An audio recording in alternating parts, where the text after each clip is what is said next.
All right, it's that time of week, time of year where Evan Lazar gets to talk about his favorite topic, and that's whether or not the Patriots should bring back Antonio Brown. And I'm amazed we made it this long into the season, Evan, but, this was a story that popped up last year when he was available to trade, and everybody said, no, that's crazy. The Patriots never would, and I don't want him. He's a head case. And then he was signed, and everyone thought, oh, it's great. It'll work. And then it didn't work.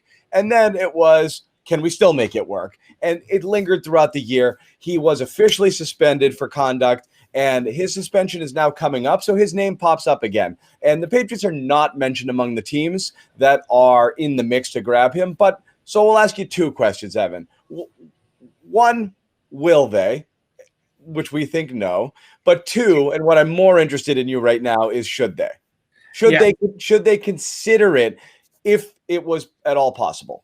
Well, I don't know for a fact that they're definitely not going to consider this, so I'm not going to say, they're definitely not signing Antonio Brown because I don't know that, but I would put the percentage chance at very, very low. And I just think for me personally in the should they column, covering this team last year for that week with Antonio Brown here was the single biggest circus that I have ever been a part of from the second he stepped foot in Foxborough to the second that he left. The distraction, the way that he literally could have torn apart that locker room, and so many different things that he did while he was here, it was an absolute disaster of a signing. It truly was.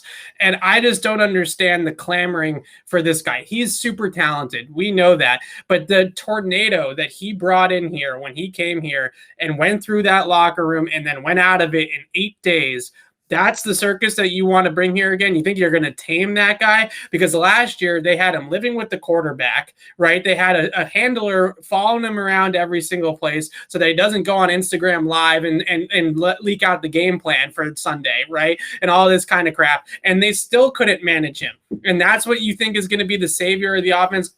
The talent's awesome. It's really distracting. I get it. But please let this be somebody else's problem. And let's all move on to ask me about Julio Jones. Ask me about anybody, other big name receiver, Odell Beckham.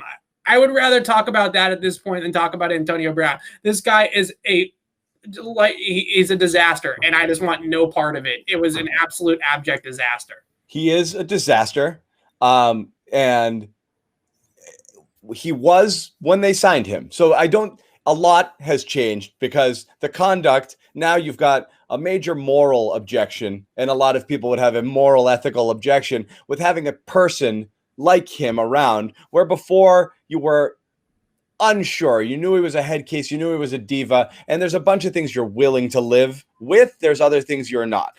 So you're throwing that into the mix as well. But again, we're talking about a ravenous Patriots fan base right now that's a little desperate and panicked. And we ran a poll, and again, it's a smallish sample size, but of the several hundred voters we have, it's very split in terms of should they. Because I think right now you're not seeing anything come from within that's going to solve the problems here outside of getting the running game in order, going bully ball style, rushing for 250 a game, which if you're able to do that and get some wins, I think people will grow accustomed to. But as far as the passing offense goes, there's a void right now. And I'll just ask you again, whether circus aside, do you believe at 32 with this much time away from football, he still has a fair amount to offer, and would just talent from a talent side alone help this team?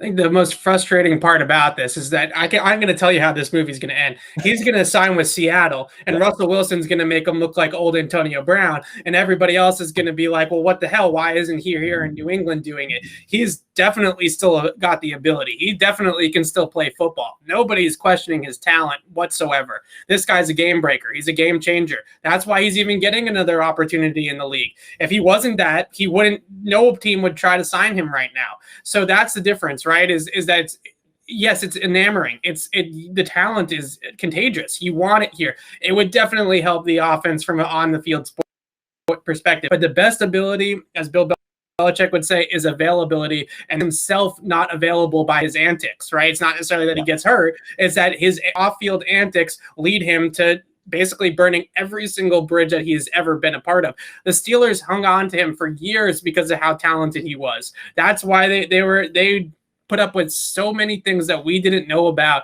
until later on in Antonio Brown's career. This circus of Antonio Brown, the Steelers did a really good job of hiding it from the outside. This has been going on for his entire career. They did. And if you're, for most people watching at home, it felt like the crazy came on late and came on all at once. No. As you said, it was a slow burn. There'd been those issues on, and obviously it kind of really bubbled up and exploded, and it manifested itself both in terms of things that he was doing within the organization and without. So the headache factor is obvious. But again, you're talking about you're able to take flyers on damaged goods. The Patriots have done it countless times before, including with Josh Gordon on a couple occasions, and last year with Antonio Brown, dating back to Albert Haynesworth. There's people. All those worked out really well.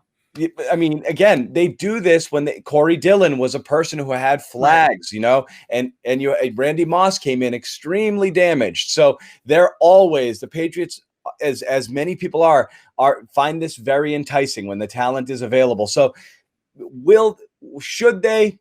Debatable. Will they? Again, Antonio burned a lot of bridges here. Could you see a world in which Robert Kraft is able to swallow that and say, go ahead, Bill, I'll let you do this? Because at the time there was a confluence of things going on. Robert Kraft was also dealing with his own issue at this point because of the situation at the massage parlor in Florida. And this was happening at the same time with Antonio, and image really was a big deal. That's a little bit in Kraft's rearview mirror right now. So I don't know if that changes the picture, but on his way out, Antonio, he'd take a shot, then he said, "I love you," and then he'd say, "You guys are the worst," and then "I love you." But he unloaded on Kraft and ownership here, and I don't know if you can unring that bell. Yeah, to me, it's not even just about the Instagram posts and stuff like that. Is that you need to be able to trust him, that he is going to be able to put in the necessary work, to be prepared on game day, to buy in to the Patriot way, and also not go out on Instagram and sound off every 2 days. They need to be able to trust that he's going to be able to keep it together. And I think that he proved last year that he can't keep it together. The other thing is it's a betrayal, right, of trust. That's the issue here. I think is going to ultimately keep them away from Antonio Brown, because remember when he signed here, him and his agent, Drew Rosenhaus, already knew about that Sports Illustrated article that was going to come out with all that evidence about how bad of a guy Antonio Brown was. And they didn't warn the Patriots about it before he signed here. So it was a surprise to Bill Belichick when he found out about it. That's the last thing that you can do with Bill. If you make a mistake, at least be upfront about it and tell him ahead of time so he can prepare and kind of do damage control with you. If you blindside him with it, I don't know. You have to be in the circle of trust with Belichick. You have to be able to be a dependable guy and somebody he can rely on. And I just don't see Antonio Brown fitting that bill. Yeah, Evan, the Patriots are not a fool me twice organization at all. They do, they like to say things like the Patriot way as if that means that they do things a certain way. And a lot of people take that to mean they're above it. They're not above taking a flyer on a player like Antonio, but their rule is very clear. Whatever you've done before, leave it there. When you come in the building, you got to behave a certain way. And if you don't, we're not going to tolerate it. They've already done this once and it didn't work out and they didn't tolerate it. And they cut him and they ate all of their cap doing so. And they took a huge risk. Still paying for it. They're paying for it. And that really hurt them because it gave them no flexibility to be able to keep weapons. The domino effect that this could have set into play, this could be the reason Tom Brady's no longer here at this point. They did this. They needed weapons. They wanted to appease Tom. And then they had no way to improve after that. They were all in, and they couldn't really address it again this year. So they paid for Antonio Brown in more ways than one. I do find it difficult to believe that they could possibly bring him back in. I guess the only way, if he wanted to be here more than anything, for some reason that I can't fathom, and took it on such a team-friendly structured deal that they could do it and there'd be I don't really know how that would work. But beyond that, I would agree. I don't think that this works out. If and where he does go, you're right. If he goes to Seattle, he's probably a famer, and everybody here is going to be wondering, why didn't we sign Antonio? But that's how it's probably going to play. That's going to wrap it up for this segment. For Evan Lazar, I'm John Zanis. We will see you guys throughout the week leading up to the 49ers game here.